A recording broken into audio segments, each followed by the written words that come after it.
Hello, it's Grizzled and Gaijin. We're back. We hope you're having a happy day wherever you're listening to this audio content from. As always, we'd like to thank you for your continued support of Greg, Grizzled and Gaijin's social media and writing efforts. This is episode 003 of the Greg, Grizzled and Gaijin, definitely not a podcast show. On today's episode, we will be discussing the Bible, Buddha, and foreign fried souls. As always, your retweets of content like this and all the wonderful content on Craig Hoffman 11 on Twitter is greatly appreciated. So I lead a very, very happy life. Let there be no doubt about that.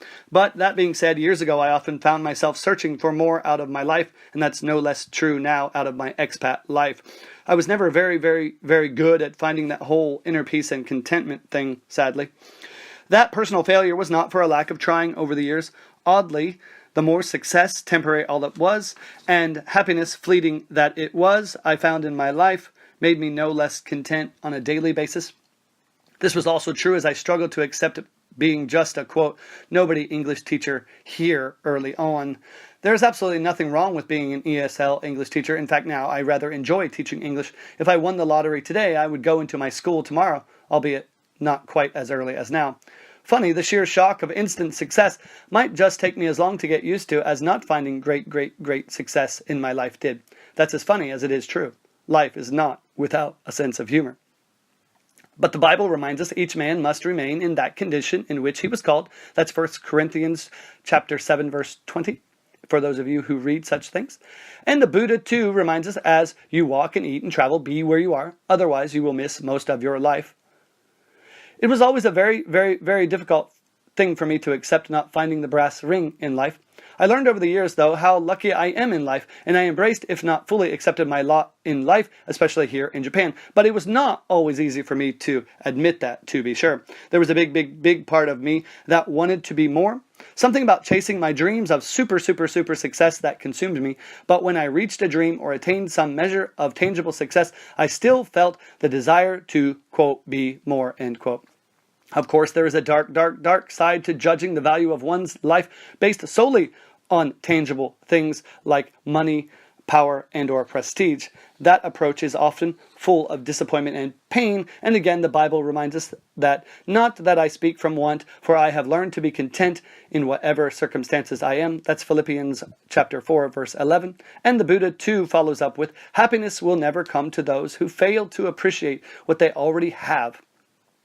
There were many times when I fell flat on my face in life. The sting of those disappointments, whether they were professional or personal, hurt very much all the same. Now I appreciate the value of having a job, a place to sleep, and food on my plate daily. My life here in Japan is a lucky one, to be sure. I know that the fortunate condition of my daily life is the exception rather than the rule for many people around the world, and certainly expats here living in Japan.